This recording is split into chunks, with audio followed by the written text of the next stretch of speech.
I just was like, this seems maybe too good to be true. And then they wanted $60 for the premium sellers account. And I was like, are they just trying to get my $60? Hey everyone, welcome back to the channel. Today is Wednesday, June 2nd.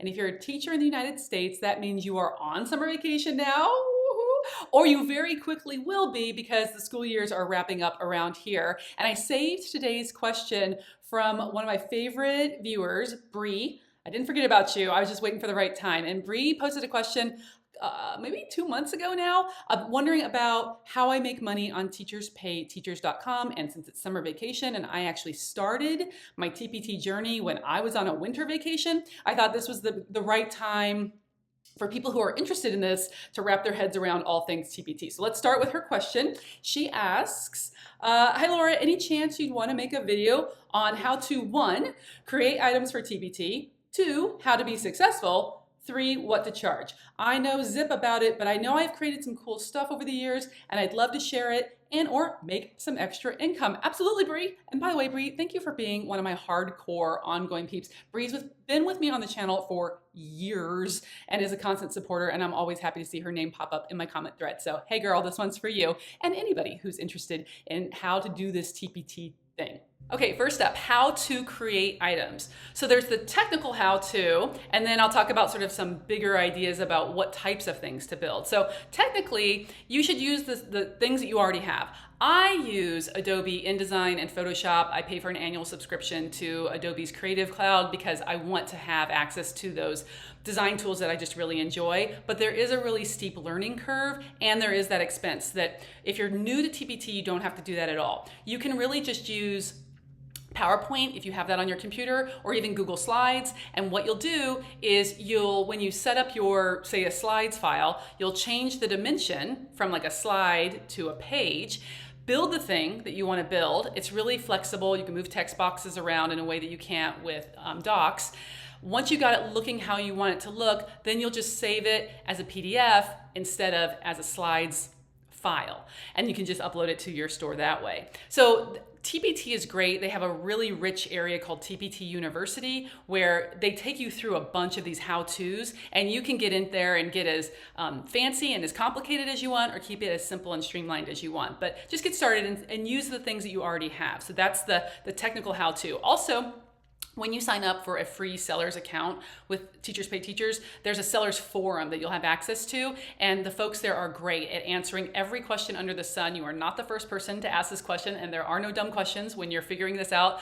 So you can post your question there, or even just search the archives. I'm a big fan of the archives over there. Whenever I've hit a speed bump, I put it in the search, and bada bing, bada boom, I'm back up and running. So that's really helpful. In terms of what you're going to create, that's a little harder to figure out. You want to create something that is a solution to a problem that you had in your classroom that you couldn't find a tool to fix it any other way, so you had to build it yourself.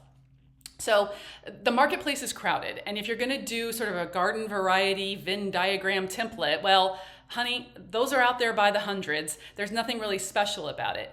But if you have created something unique for your classroom, chances are somebody else knows they need it and hasn't had the time to build it, or they don't even know they need it, but when they see your idea, they're like, oh my gosh, this is it. For me, that was my grading system. So I was exhausted by spending 20 minutes per paper, and I knew I had to do something. So like something had to give. So I developed a coding system that I taught my students that gave them tons more useful feedback and made them pay attention to the feedback. And I went from 20 minutes of paper to 5 minutes of paper. So I put that together as an item and I put it out to the world, and it's helped tons and tons of teachers reclaim a lot of that evening and weekend time. So what are some things like that you have created for your classroom that you could mold and tweak for the marketplace? That's a great thing to turn into an item for Teachers Pay Teachers. Like I said, it's a crowded marketplace. So you want to think of the things that are special to you, that only you can do, that you could offer to the world. And this is where I think that experienced teachers have a little bit of advantage in the TPT marketplace because, Bree, I'm guessing you're a lot like me, and you have a whole bunch of work on your hard drive from your years of teaching that's just collecting digital dust, right? Once a year, you open that folder and you do the lesson with your classes and then you tuck it away. Well, honey, those are your tools. Those are the cool things, the ones that you go to again and again that you've built, that you love. that's probably where you should start in figuring out what you want to make, what you want to post in your shop. Okay, next up, how to be successful. Well, I want to pause because we have to define what that means to you. So successful can mean a lot of different things. So I think some people get into Teachers Pay Teachers thinking they're just going to like make tons and tons of money immediately. And I just don't see that happening for most people. Sure, there are a few people who are just juggernauts because they just hit the right trend at the right moment. But for, I'd say 99% of us, it's a long slog. So yes, it is great making money for things that you've built and you kind of put them out in the world. But really for me, there were a lot of intangibles that led to this to be a successful enterprise for me. So when I started in 2012, actually, I heard about it in 2012, but I actually didn't start until January 2013. It was about 6 months after my mom had died, and I had been really sad and like in a dark place. And my husband had actually suggested that fall that I look into this Teachers Pay Teachers thing that he had heard about. He saw a news piece on CNN, and our entire marriage, I had spent every night and weekend tapping away on my laptop making curriculum to share with my classes. And he's like, my wife could do that. So he had suggested it to me, but I really wasn't ready then because I was, our kids were little and I was teaching full time and I was the yearbook advisor and I was tutoring 4 days a week after school for extra money. And I was just like, I can't do anymore. But then I finally, the second week of winter break, so January 2013, I finally had a few minutes. I didn't have any tutoring clients that week. So I got on the site and I kind of looked around and went ahead and posted my first free thing. That's what you have to do when you're a new seller. You have to post one free item to kind of get you started. And I did that and people started downloading it and I was getting feedback. And it felt so good, it felt validating in a way that I had never felt on my actual campus. And I liked that. I got a taste for that. And I was like, oh, that's amazing. I want more of that. And so for me, it was successful because it was giving me energy and something to look forward to again. And I felt my depression kind of melting away and it just gave me something to throw myself into. And so that was really, really successful. And then as I kept going, my goal, back to the money, was to replace my tutoring income. I thought if I could just do that, then this has been so worth it because I was, I was afraid. I was the candle, not both ends of the candle, but like 360 degrees of the candle was melting down. And so within one semester from January until we left school in June, I worked full-time, probably 30 or 40 hours a week on top of my full-time teaching job, feeding my shop, posting things, building, refining, answering questions and feedback. And I did, in that, 5 or 6 months, make enough money to replace my tutoring. So as my tutoring kids sort of like improved and I worked myself out of a job with tutoring them because they didn't need me anymore,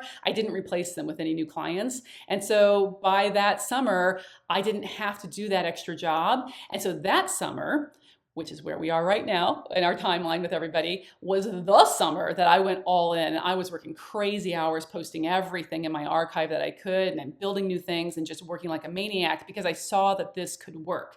And it can, but it is work. So to be successful, you kind of have to look at what that means for you.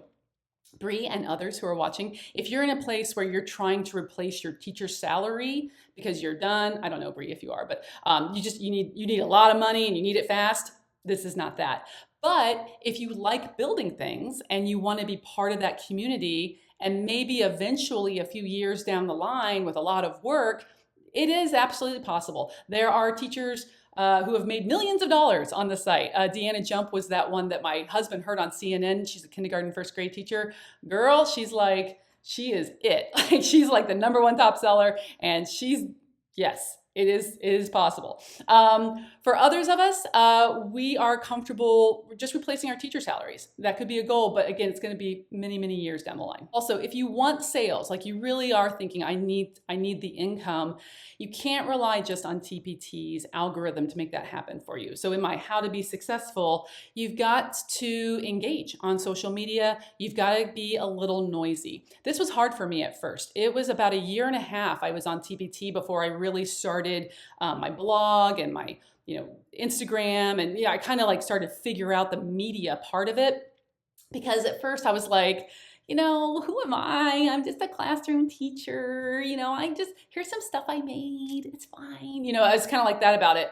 But then I realized, I think I read in a business book somewhere that you have to be noisy if you want people to find you. Like nobody's going to find you if you're just hiding in the back of the room in the corner over there where nobody can see you. Where are you? There you are. You need to be a little noisy. And when you believe in what you've made, and I really do, like I've used these things with my classes, the kids love it, it's effective, it can save you a ton of time. When you wholeheartedly believe in what you've made and put out into the world, then you totally should promote it. So you're gonna have to get comfortable with that sort of thing. I'm still not 100% comfortable with it, but I like the idea that I have the cure for what you need. And in that business book I was talking about, they used an analogy that if your friend had a sick child, but you had the cure for whatever that illness was, but you didn't mention it because you were being bashful and you didn't want anybody to think you were too full of yourself or something. And then your friend found out that you had the solution, you had the medicine for her child all this time, she would be mad at you that you hadn't told her that you had it. So I was like, oh, right. I can save tons of time for teachers on their nights and weekends. If you pay me $1.50, you can have a thing that would take you 9 hours to build because it took me 9 hours to build, and have it for $1.50. And now I have $1.50, actually I have a little bit less than that because of fees. We'll talk about that in a second. But I have a little bit of money to go buy my thing. Okay, let's talk about those fees for just a second. So there's 2 levels of membership that you can get with Teachers Pay Teachers. There's a basic sellers account and a premium one. So back in 2013, when I first signed up, I wasn't entirely sure about the website. Sorry, Paul, CEO, Peoples, all that. I just was like, this seems maybe too good to be true. And then they wanted $60 for the premium sellers account. And I was like, are they just trying to get my $60? No, no, they're giving you a lot of value for that $60. So I started with the basic. You have to set up your account, and then you'll post your first free item, and then you can post your paid items. So my advice for how to be successful though, is if you think you're really into this and you enjoy technology and you enjoy building curriculum, then you might as well, earlier is better, sign up for the premium account. I agonized for the first week that I was on the site because I was like, I just don't know if this is real. And I talked about it so much, my husband was finally like, oh my gosh, Laura, stop. He took his wallet out. He was standing, I was working at the kitchen table, and he was standing there, and he put $60 on the kitchen table. He was like, just sign up for it. And I'm so glad I did, because with the premium account, you actually get a much bigger chunk of your sale. So let's say something costs $1 on the site. If you're just a basic seller account, it's a freebie, it's a free account that you signed up for, your dollar is gonna be not much money at all. So they're gonna take 45 cents out of that dollar for the just a flat payout rate. But then also there's gonna be a 30-cent transaction fee. It's a little bit complicated, but basically it is possible that your dollar item would score you all of 25 cents. So that's not the way to go for a basic. I like the premium seller account because I get to keep 80% of what I make, and there's no transaction fee if the person spends more than $3. So I'm like, yeah, let's do that. And then your last question was what to charge. You can charge anything you want. That's the cool thing about the marketplace. TPT doesn't decide. You as the individual teacher, author decide. I have decided my strategy is just to keep it very, very affordable, because these are teachers buying this stuff. I wish the world of education was built in such a way that it was just school districts supplying this material for their teachers, but that's not the reality of what we're facing, at least in the US anyway. And so I know that teachers are paying for these resources out of their own pocketbook, their own household budget. And I just don't feel good about charging a ton of money. Instead, I keep prices very, very low, and I give a ton of value. That has been my strategy all along. I, as a shopper, am very suspicious about online stuff, right? I don't want to put my credit card into a weird website, and I pretty much expect to be disappointed by whatever Amazon sends me. And so if I'm not disappointed, if something is actually good, I'm delighted, and I want to tell other people about it. And that was my philosophy going into pricing for my own materials. I know that teachers are a little weary of downloading something without knowing that it's going to be a good fit for their classes or that it's high quality. You know, I have downloaded stuff from the site. When I first started on the site back in 2012, I sort of investigated it as a buyer, and I was downloading stuff, you know, and some of it had typos in it, or some of it was just like DOK level 1 kind of stuff. And I was like, I don't think I would use this with my classes. And that was just a freebie, right? Like if I paid money for that, I'd be like a little upset. So I wanted my stuff just to be like over deliver, like just promise a little bit and then give them so much more. And so that's been my strategy. So pricing for me, I don't really have like a per page, like it's 25 cents a page or anything like that. But it's for me, it's like, how difficult is this for somebody else to make? How rare is it? What's the market? If it's something that like any teacher 12 through 6th grade could use, I'm probably going to price that really low because I'm going to sell a whole bunch of them. If it's something that only 11th grade American literature teachers would teach for A Streetcar Named Desire, so it's a really, really small pool, I might charge just a little bit more because I'm just not going to get the volume there. So you kind of have to decide. It's hard for me to, I have more than 500 items in my shop because I just keep adding to it over the years. But I'd say half of them are either like half of my collection, 250 items, are probably like $1.50 to free. Like I have 10%, maybe 15% of my items I just give away for free because again, I want people to get a ton of value. One of my business strategies is I want y'all out there to feel so grateful for all the stuff you've gotten from me for free that you want to go ahead and give me $3 by buying a Prezi pack that I made. It's almost like, you know, I'm going to buy Randazzo a cup of coffee today. And you benefit because you got a cool slide deck that you didn't have to build. So that's kind of a win-win. So that's been my philosophy. Keep the prices low so that it's in reach for my teacher friends. And with this video, we have barely begun to scratch the surface of all things Teachers Pay Teachers. What questions do you have? I'm not sure I want this channel just to be about building Teachers Pay Teachers stores because that's not really applicable to everybody. And oh my gosh, there's like a million of those types of videos on YouTube. I didn't realize until Bree, I started to think about your question and what I was going to say, there's a lot of teacher sellers out there who are putting all kinds of content on their YouTube channels. So you can probably get any answer you want already. But for me, particularly, if there's a question, I'm happy to answer it. And if I get enough of them, then I'll throw another video together. All right, that's it for this week. I hope you guys are well. You know what? And if this is something you don't even want to think about, because, oh my gosh, Laura, it is summer vacation after the hardest teaching year of all time, then you go and you take a nap in the hammock, or you read a book for fun.